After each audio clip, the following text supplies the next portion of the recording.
Good morning. It's actually Bob, but I just want to say from your unvaccinated brethren, I appreciate your rant there. Well, I heard that promo, and I just had to say, look, stop with the propaganda. Just be honest with folks. I've gotten to a point where I can't trust my own government anymore because of this. Well, amen. Yeah, I agree. And it's not a vaccine; it's a modified RNA, which is a whole other discussion. But exactly. The reason I wanted to call, sir, was that call from Pat was very timely. South Carolina being a Republican-dominated state, the Republicans have run this state for 20 years in the House, Senate, and Governor's Mansion combined. So the only way to really improve things from Lindsey Graham on down to dog catcher is to change the GOP.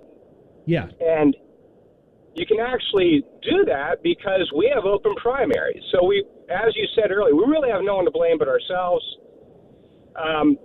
But there's a great opportunity for people like Pat this March. And the day depends on what county you live in. But this March, the Republican Party, by its own rules, has to reorganize.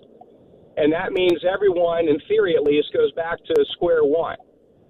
So she could find when her reorganization is in her county and in her precinct, and she could get with like-minded people and say, look, these ECs that go to the state and rubber stamp what the state leadership and people like Drew McKissick want, we need to change them.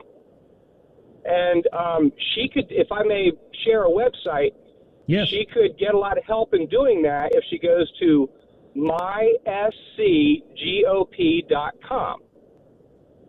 And if she goes there, and there's other organizations as well, but if she goes there and inputs her information, she will find like-minded individuals that are not happy with the state of politics in South Carolina and get in touch with people that are going to change her precinct, change her county, if need be. There are some good counties, there's some bad counties, but ultimately to get new leadership at the head of the party down in Columbia, and then get us better candidates as a result.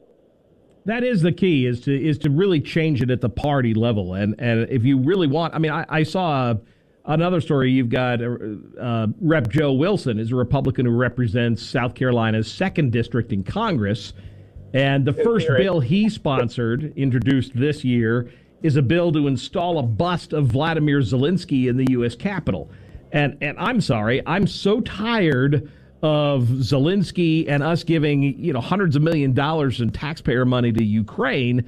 The fact that Representative Wilson thinks that the most important thing is a bust of Zelensky in the Capitol, dude, don't you think there's more important things that you need to be focusing on than putting a bust of Zelensky in our Capitol? There's more. How about doing something for your own constituents instead of that? And so you're right. You've got to change.